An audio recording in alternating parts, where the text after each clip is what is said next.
خدا نے موسیٰ علیہ السلام کو دیدار کرایا تو جلوہ جھاڑی پر ڈال دیا، اس میں کیا راز ہے؟ اس کا راز یہ ہے کہ اگر اللہ نے ایسا کیا ہے تو ایسا ہی ہے۔ تمام ظاہر علوم بیان فرمانے والا اللہ آپ ہے، باطن کا شعبہ دینے والا بھی اللہ ہے، باطن کا بیان فرمانے والا بھی اللہ ہے۔ اللہ اگر باطن کو بیان کرے تو اتنا ظاہر بھی نہیں ہوتا۔ یہ راز کیا ہے؟ طور سیمبل ہے۔ پھر بعد میں لوگوں نے بتایا کہ موسیٰ علیہ السلام کا کیا سیمبل ہے، طور کیا سیمبل ہے، یہ کیا واقعہ ہے۔ ایک تو اس میں یہ راز بتایا گیا کہ وہ اللہ جو اپنے بیان کے مطابق یہ فرما رہے ہیں کہ ہم نے اپنا جلوہ وہاں دکھایا یا وہاں سے آواز آئی، پھر اس کی تصدیق کہاں سے آئی؟ موسیٰ علیہ السلام بے ہوش ہو گئے، گویا کہ اس بات میں کوئی شک نہیں تھا کہ وہ جلوہ ہی تھا۔ جلوہ درخت سے اگر بول سکتا ہے تو کیسے ممکن ہے کہ جلوہ انسان سے نہ بول سکے؟ اس میں ایک بات تو یہ سمجھائی گئی ہے کہ اللہ جہاں چاہے جب چاہے وہاں سے بول سکتا ہے۔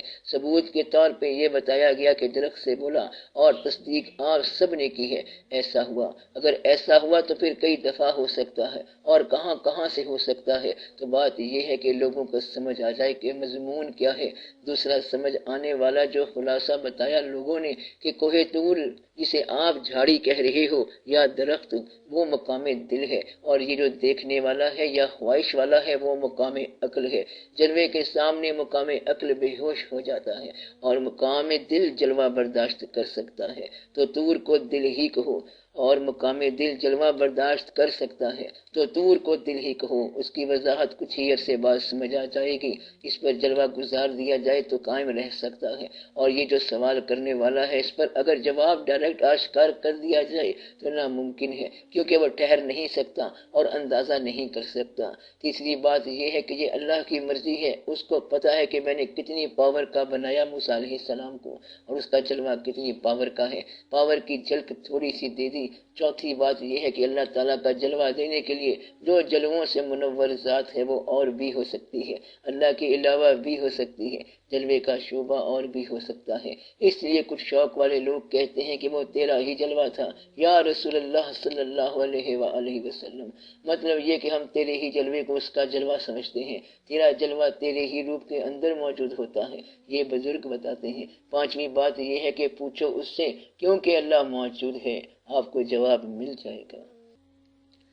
حضور عرض یہ ہے کہ بعض اوقات جب انسان تنہائی میں ہوتا ہے تو اسے محسوس ہوتا ہے کہ اس کے علاوہ بھی کوئی موجود ہے۔ کیا یہ وہم ہے یا کوئی اور ہوتا ہے؟ تعجب اس بات پہ نہیں کہ تمہیں تنہائی میں دوسری ذات محسوس ہوتی ہے، تعجب اس بات پہ ہے کہ تمہیں دوسرے وقت کیوں نہیں محسوس ہوتی، ہمیشہ ایسا کیوں نہیں ہوتا۔ اس کا احساس نہ ہونا افسوس کی بات ہے، احساس کا ہونا تعجب کی بات نہیں۔ میں یہ پوچھ رہا ہوں کہ میں کسی فریب میں تو نہیں مبتلا ہوا؟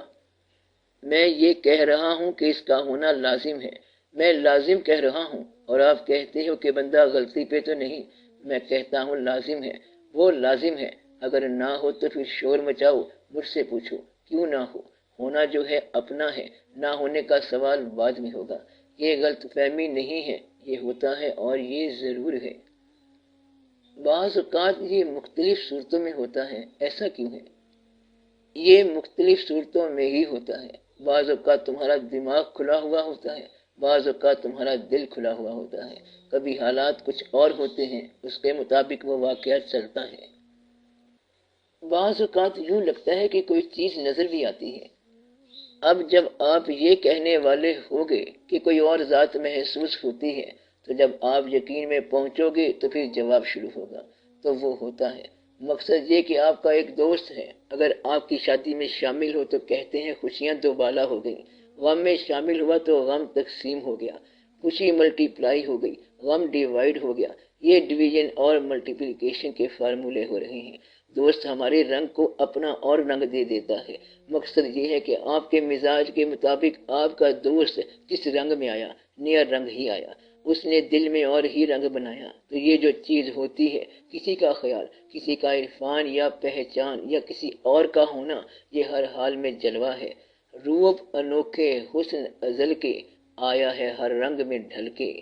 تو مدعا یہ ہے کہ یہ ایسی بات ہے کہ اس دنیا سے اس دنیا میں جانا ہوگا بھیس بدل کے۔ مطلب یہ کہ یہ ایسی کہانی ہے، یہ اس کے روپ ہیں، وہ ہر حال میں آتا ہے، جلوہ دیتا ہے، جلوے کا متلاشی جلوہ لے گا۔ ایک آدمی کی عجیب و غریب کہانی سناتا ہوں آپ کو۔ ایک بزرگ دیدار حق کے لیے 40 سال جاگتے رہے، بڑا مجاہدہ ہے، بڑا کٹھن مجاہدہ ہے، بڑی ول پاور کے ساتھ، بڑی محنتیں، بڑے بزرگوں کا فیض ساتھ تھا۔ 40 سال تک کچھ نظر نہیں آیا، کہنے لگے ایسے ہی وقت ضائع ہو گیا، جلوہ نظر نہیں آیا، لو اب سو جاؤ۔ سو گئے تو دیدار ہو گیا۔ اب شور مچا دیا کہ دیکھو میں کیا کرتا رہا ہوں 40 سال، اور نیند میں ساری بات ہو گئی۔ ان کے بزرگوں نے پکڑ لیا ان کو اور کہا کہ وہ 40 سال کا جاگنا ہی تجھے نیند میں فیض یاب بنا گیا۔ بات تو یہ ہے کہ تمہیں سمجھ نہیں آتی کہ قصہ کیا ہے۔ وہ تو ایسا ہے کہ وہ چاہے تو دیدار کرا دے، چاہے تو نیند میں کرا دے، چاہے تو پاس آ جائے، چاہے تو اپنے پاس بلا لے، اس کی مرضی ہے۔ چاہے تو غم سے نواز دے، یہ بھی اللہ کا جلوہ ہے۔ یاد رکھنا کہ غم سے نواز دے، اور چاہے تو خوشی سے نواز دے، چاہے تو بازاروں میں بٹھا کے اکیلا کر دے، یہ اس کے کام ہے۔ جلوہ بہرحال جلوہ ہے۔ جلوہ غور کرنے والے کا نام ہے، دیکھنے والے کا نام ہے، محسوس کرنے والے کا نام ہے۔ جس نے کان پیدا کیے ہیں کیا اس کو آوازوں کا پتہ نہیں؟ آپ ہی بتا دو، اگر شوق کے کان کھلے ہوں تو آواز کیسی ہوگی؟ آہٹ ہوگی۔ سن رہا ہوں میں آہٹیں تیری، تو کہیں آس پاس ہے آجا۔ اگر آنکھ کھلی ہو تو کوئی اور جلوہ دے دے گا۔ عام آدمی کہتا ہے کہ وہ کوئی جلوہ تو نہیں تھا، وہ تو روشنی سی گزری تھی، عام بات تھی، اس کے لیے کوئی خاص بات نہیں ہوتی، لیکن جلوے والے کے لیے بڑی عجیب بات ہوتی ہے۔ اللہ چاہے تو آنکھوں کے ذریعے جلوہ دکھا دے، کانوں کے ذریعے جلوہ دکھا دے، احساس کے ذریعے جلوہ دکھا دے، حیرت کدا عقل میں جلوہ دکھا دے، ایک الجھا ہوا سوال حل کر دے تو جلوہ ہو گیا، ناممکن مسئلہ حل ہو جائے، جلوہ ہو گیا۔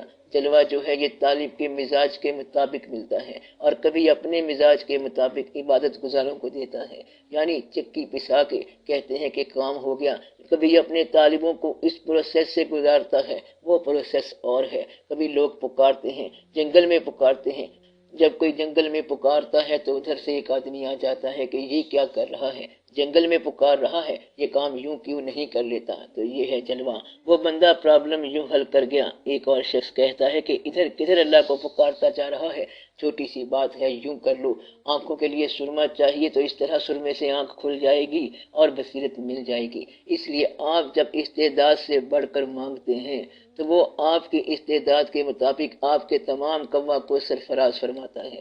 یہ نہیں کہ صرف آنکھ کے ذریعے جلوہ آ گیا، بلکہ آپ کے تمام قوا کو آسانیاں عطا فرماتا ہے۔ تو یہ ہے جلوے کی استطاعت۔ اس لیے وہ جب چاہے جہاں سے چاہے اپنے جلوے کو ظاہر فرما دے۔ عین ممکن ہے اس کا جلوہ دینے کے لیے آگے اس کے نمائندے ہوں، تو یہ عین ممکن ہے۔ پیروں کو ماننے والے کہتے ہیں کہ جلوہ پیر سے ملا ہے، تو وہ یہ کہتے ہیں۔ لوگ کہتے ہیں کہ پیر سے ملتا ہے کیونکہ وہ صورت ذل الہی ہے۔ کچھ لوگ کہتے ہیں کہ یہاں سے ملا، کچھ لوگ کہتے ہیں کہ ہمیں وہاں سے ملا۔ ایک کہتا ہے کہ ہمیں تو ایک مسافر مل گیا تھا، وہ جانے والا تھا، اس نے کہا یہ چیز لے لو، تمہارے کام آئے گی۔ یوں بھی ہوتا ہے کہ کسی کی خدمت کر دو اور وہ مسافر جاتے ہوئے کہے کہ یہ چیز پاس رکھ لو، کام آئے گی۔ اللہ چاہے تو مسافروں سے عطا کروا دے، چاہے تو مقیم سے نواز دے، جو چاہے کرا دے۔ طالب کو صادق ہونا چاہیے، صادق ہو گیا تو طلب ویسے ہی پوری ہو گئی۔ صادق اس کو بنایا جاتا ہے جو منظور ہو جائے، ورنہ صدیق بنایا نہیں جاتا۔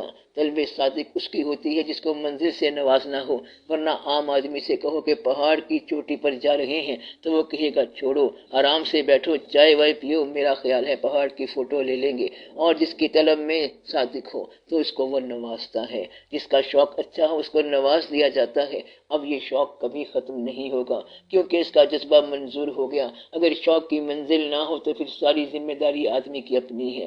شوق کی منزل کا مطلب یہ ہے کہ زندگی کا گلہ نہ کیا ہو، یہ شوق کی منزلیں ہیں۔ زندگی کا ایک ذریعہ نکال دیا، زندگی کا دوسرا ذریعہ نکال دیا اور وہ خود آپ آ کے بیٹھ گیا، یہ شوق کی منزلیں ہیں۔ تو اس کو کبھی آنکھ میں جلوہ نظر آیا، کبھی کچھ اور۔ شوق والوں کی داستان ایک الگ فارمولہ ہے اور محنت والوں کی داستان اور فارمولہ ہے۔ عام بندہ کہتا ہے ہم نے آپ کے لیے یہ وظیفہ کیا ہے، اس کا انعام ہونا چاہیے۔ یہ وظیفہ ضروریات کا نام ہے، جلوہ بھی ضرورت ہوتا ہے اور وہ صرف جلوے کے لیے وظیفہ کرتے ہیں۔ اب اس کا اور طریقہ ہے، وہ چل ہی پڑتے ہیں، روز ازل کے مسافر ہوتے ہیں ان کے لیے اور کہانی ہوتی ہے. تو اللہ تعالیٰ دیتا ہے، اللہ کے اپنے کام ہیں. وہ جب چاہے آپ کو پیمانے میں تولنا شروع کرا دے، جب چاہے نوازش کر دے، جب چاہے قہر کر دے. میں کہتا ہوں کہ جن کا عشق منظور ہو جائے ان کو طالب صادق بنا دیا. صادق ہونا منظوری ہے، صادق بنانا منظوری کی سند ہے. لگن صحیح ہو جائے تو سمجھو کہ اس کو منظور کر لیا. یہ منظوری کی دلیل ہے.